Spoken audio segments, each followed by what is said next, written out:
السلام علیکم دوستوں، مشہور زمانہ ناول دی الکیمسٹ کے مصنف یعنی پاولو کے مطابق جب کوئی انسان کسی کام کو کرنے کا ارادہ کر لیتا ہے تو کائنات کی ہر شے اس کی مدد کے لیے مصروف ہو جاتی ہے۔ اس جملے کے موافق جاوید چودھری صاحب کی زندگی ایک عمدہ مثال ہے۔ جاوید چودھری کسی تعارف کے محتاج نہیں، ان سے آپ کا تعارف بہت پرانا ہوگا، جب چینلز کی اتنی برمار نہیں تھی اور جب کرنٹ افیئر کا اتنا چسکا نہیں تھا اور باتوں کو اتنا تڑکا نہیں لگایا جاتا تھا، تب بھی ان کا کالم بہت شوق و ذوق سے پڑھا جاتا تھا، جس میں بہت ساری ایسی باتیں ہوتی تھیں جو قصے کہانیوں کی طرح میٹھا انداز لیے ہوئے کوٹیشن اور ریسرچ کے ساتھ ہمیں بتایا کرتے تھے، جہاں پر مقابلے اور موازنے والی سچویشن پیش کی جاتی تھی۔ کچھ اسی طرح کی صورتحال ان کے پروگرامز میں بھی ہمیں نظر آتی ہے، جہاں پر ہم آج سے کل تک اور کل سے آج تک کی ساری باتیں ان کی زبانی سن رہے ہوتے ہیں۔ دوستو، موصوف کا تعلق صوبے پنجاب کے گاؤں لالا موسیٰ یعنی ضلع گجرات سے ہے۔ بعد میں لاہور منتقل ہو گئے۔ جاوید چودھری پاکستان کے مایہ ناز اور معروف کالم نگار ہیں۔ ان کے کالم اپنی جدت اور معلوماتی ہونے میں کوئی ثانی نہیں رکھتے، یہی وجہ ہے کہ وہ نوجوان نسل میں بے حد مقبول ہیں۔ جاوید چودھری 0 پوائنٹ کے نام سے کالم لکھتے ہیں اور ٹی وی پروگرام کل تک کے میزبان بھی ہیں۔ جاوید چودھری روزنامہ جنگ کے کالم نگار تھے، لیکن آج کل وہ روزنامہ ایکسپریس اور ایکسپریس نیوز ٹیلی ویژن سے وابستہ ہیں۔ ان کے کالمز کے مجموعے 1 سے 6 تک 0 پوائنٹ کے عنوان سے، جبکہ 7 گئے دنوں کے سورج، چند انٹرویوز، چند مضامین کے نام سے شائع ہو چکے ہیں۔ علاوہ ازیں سیاسی تبصروں پر مشتمل کتاب آج کل بھی شائع ہو چکی ہے۔ ایک مجموعہ کالم کل تک کے نام سے چھپا ہے۔ دوستو، دنیا میں ہر کسی کی زندگی کی ایک کہانی ہوتی ہے اور بعض کہانیاں بہت دلچسپ اور سبق آموز ہوتی ہیں۔ آج ہم ایک دلچسپ اور سبق آموز کہانی یعنی جاوید چودھری کی زندگی کی کہانی آپ لوگوں کو سنائیں گے، جس سے آپ کو بہت کچھ سیکھنے کو ملے گا۔ دوستو، آپ دیکھ رہے ہیں ہجرت ٹی وی۔ مزید اچھی اور معلوماتی ویڈیوز دیکھنے کے لیے ہمارا چینل سبسکرائب کریں اور بیل کے آئیکن کو بھی پش کریں تاکہ لیٹسٹ اپڈیٹ آپ کو مل سکے۔ شکریہ۔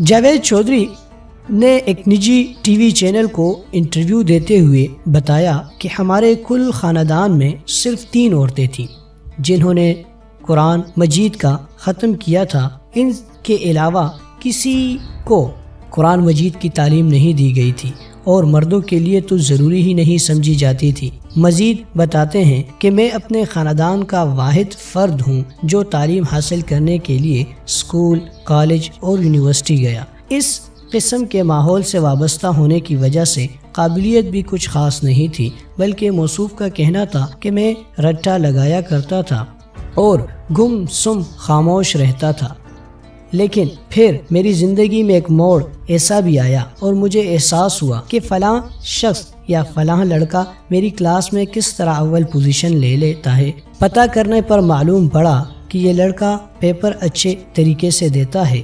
موصوف کا کہنا تھا کہ میں نے اپنے لیے 30 صفحوں پر مشتمل نوٹس بنائے اور ٹیچر کو دکھائے کہ سر، اس قسم کا پرچہ اگر آپ کے پاس آئے تو آپ کتنے نمبر دیں گے؟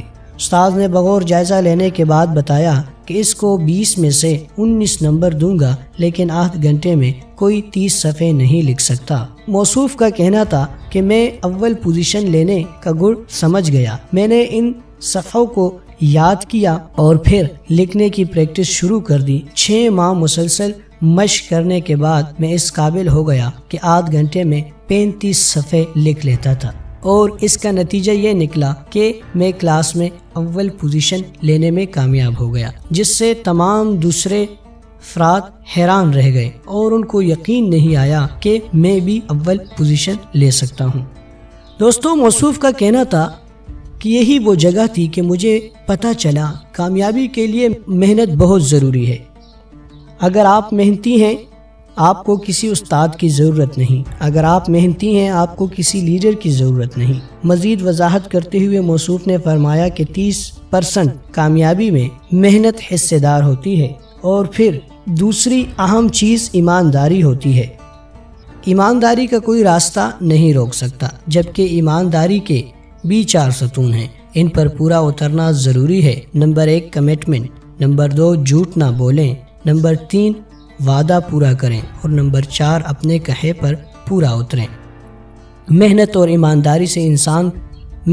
ایمانداری انسان کو 80% کامیاب بناتی ہے، 20% اس کا ہنر، لیکن اگر رب کریم کا فضل و کرم شامل حال نہ ہو تو کچھ بھی ممکن نہیں۔ دوستو، جاوید چودھری صاحب نے انہی اصولوں کو اپنا نصب العین بناتے ہوئے کامیابی کے کئی مدارج طے کیے اور مزید انشاءاللہ طے کرتے جائیں گے۔ موصوف ہفتے میں 4 کالم، 4 پولیٹیکل شوز کرنے کے علاوہ 7 بزنسز کو بھی سنبھالتے ہیں۔ اس مصروفیت کے باوجود دنیا کے 60-70 سے زائد ممالک دیکھ چکے ہیں۔ مزید موصوف کا کہنا ہے کہ میں روز ورزش کرتا ہوں، کتابیں پڑھتا ہوں، میوزک سنتا ہوں اور ہفتے میں 4-5 فلمیں بھی دیکھ لیتا ہوں۔ اس کے ساتھ ساتھ اپنے اہل و عیال کو بھی پورا ٹائم دیتا ہوں، دوستوں کے ساتھ ملتا اور جلتا، اٹھتا بیٹھتا بھی ہوں۔ دوستو، آپ کو یقین نہیں آئے گا کہ شوگر کا مریض ہونے کے باوجود اتنے کام انسان 24 گھنٹوں کے ایک دن میں کر سکتا ہے۔ ہم ہمیشہ وقت کی قلت کی بات کرتے ہیں اور کہیں کام ٹالتے رہتے ہیں اور ان کو ادھورا چھوڑ دیتے ہیں، جبکہ موصوف کا کہنا ہے کہ میں دن میں 18 گھنٹے کام کرتا ہوں۔ دوستو، اس کو اپنے روٹین کا حصہ بنانے کے لیے جس چیز یا خوبی کی ضرورت ہے وہ ہے مستقل مزاجی۔ موصوف میں کمال کی مستقل مزاجی ہے۔ فرماتے ہیں کہ جو کام میں شروع کر لیتا ہوں پھر اس کو میں مسلسل کرتا رہتا ہوں اور وہ میری زندگی کا حصہ بن جاتا ہے۔ مستقل مزاجی وہ چیز ہے جس سے ہر کام ممکن ہونے کا یقین ہوتا ہے کہ ایک نہ ایک دن یہ کام ضرور پائے تکمیل تک پہنچ جائے گا۔ دوستو، یہ تھی وہ باتیں اور وہ اصول جس نے جاوید چودھری کو کامیابی کے کئی منازل طے کرنے میں مدد فرمائی۔ تو آپ کو کیسی لگی یہ ویڈیو کمنٹ میں ضرور بتائیں۔ شکریہ۔